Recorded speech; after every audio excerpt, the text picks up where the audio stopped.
Good morning, everyone. It's 12 minutes past 8 o'clock right now. Welcome back to Iowa Live. Lou and Michelle here, and talk a little bit about something that is in the Clive area that people might not be familiar with. That's right, and here to tell us all about it, we have Stephanie Horrock. She's the board president for Clive Community Services. Thank you for joining us here this morning.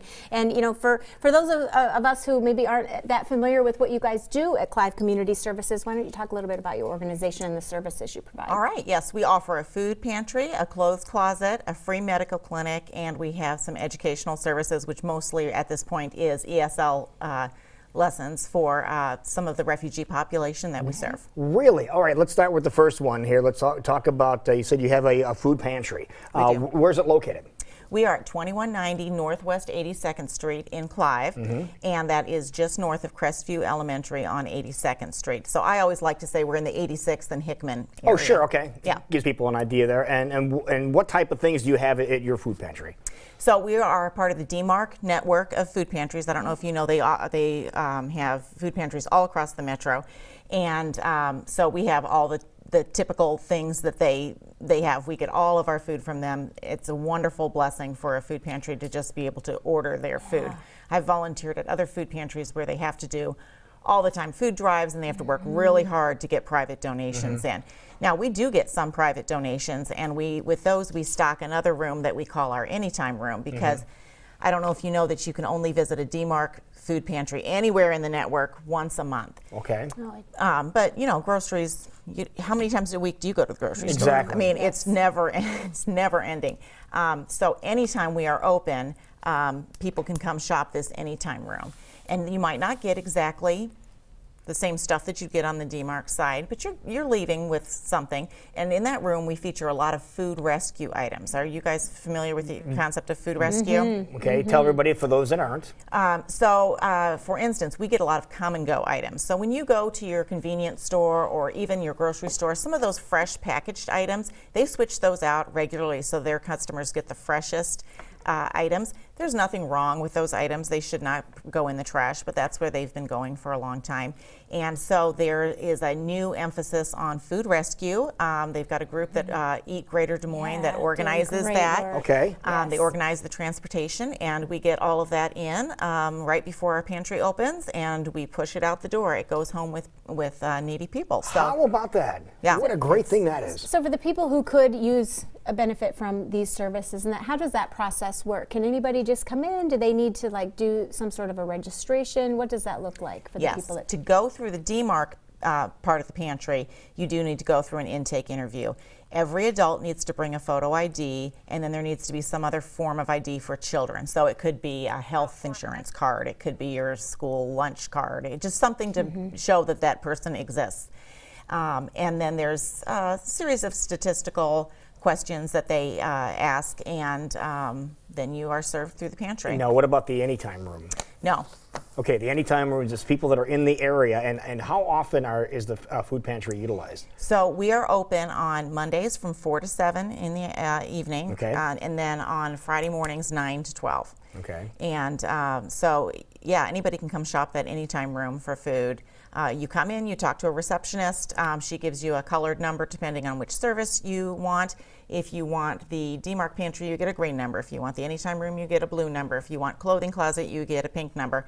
And then you just kind of wait for your number to be called and go back for that area of service with a volunteer. How about that? Yeah, let's talk about the free medical clinic for a little bit here and how that works. So that we are affiliated with the Free Clinics of Iowa. That's another statewide network. And we're open Monday nights, 5:30 to 7:30, and patient registration starts at 5. And I always say to people, if you have insurance and you can go to the doctor, keep going to your doctor. But, you know, there's plenty of people who can't get off of work, or they can't afford the copay, or just lots of different reasons, and they can come to us. How about this? Your kid gets an earache at 5:15. I mean, have we all been there? Yeah. Yes. Yeah, the doctor's office is already closed. Absolutely. I will say there's no income requirements, there's no residency requirements. We do have families that come that obviously can afford to go to a doctor, and they leave us a donation, and that's just lovely. But you don't have to. Okay. Yeah. Now, is it at the same location as the other services? It is. Okay. Yeah. What a great, I didn't even know this existed, Michelle. Talk about kind of the numbers of people and that are in need of these services, and have they grown over the last couple of years, and then how we can all kind of get maybe more involved in helping with volunteers, donations, and so forth. Yes, I mean, I think hunger in general has grown. It's funny because the economy is good, right? I mean, we're all seem to be doing well, but people are working 1, 2 jobs and still not getting by. You know, you still can't afford the basic necessities. That's kind of a myth about hunger. It's a myth about food pantries. It's a myth about food stamps. Correct. That people are freeloaders or moochers or something. I can tell you in the intake interviews that we do, we have to ask, are you employed? Are you employed? All these different questions: full-time, part-time, seasonal, whatever. What if you're not employed? What's the reason for your unemployment? And those are all so they can gather statistics for DMARC's purposes. And most people are working 1 or 2 jobs, and Still having a hard time. but when you make $7 and whatever an hour, You can't afford. you can't afford. No, you can't. Now, you talked about November. We heard that November was a huge month. Yes, let me put my okay. glasses here and read. Yes, November was our biggest month ever. We had 142 households through the DMARC pantry. Households? Households. Wow. That's 586 individuals.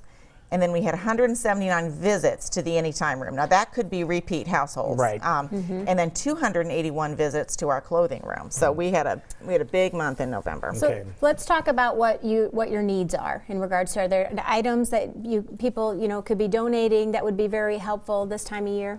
Yes, so obviously food is a big donation, but think it's easy to donate cans of vegetables, things like that. But think about things that you food pantries might be low on. Fresh meats, eggs, milk, things like that. Those are always big with our customers.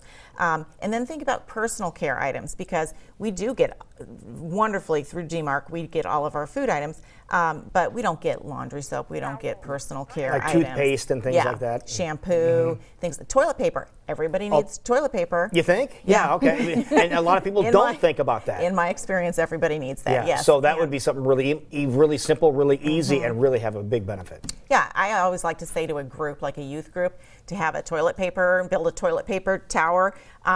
It'd be a fun project. It's light to transport. If it falls on you, it's not going to kill you. And so Maybe we can make a toilet paper igloo There you go. or something. So Okay. you have great Okay. ideas for, Yeah. to help people in different Yeah. organizations to do some drives and That'd be so forth. fun. You have special hours, and is the best place to get more information on where you're located and your hours and ways to get involved at clivecommunityservices.com. yes, our website has it all. Also, I encourage people to follow us on Facebook because we push out special needs that we have at the time. You wouldn't believe it, but we want your used grocery sacks, for instance, and we'll put out a plea that we want your used Paper grocery ones, sacks. plastic? Either. Either one. Okay. Yeah. We get a and lot then of plastic, Always yeah. looking for volunteers too, I would imagine. Always volunteers. Okay. Yeah. Wonderful. Well, thank you so much. And we Thank learned a you. whole lot. Beautiful work over Didn't there. know about Thank Clive you. Community Services, and now you do. Thank you so much. Thanks for being Thank here. you. It is 8:21, and we'll be back.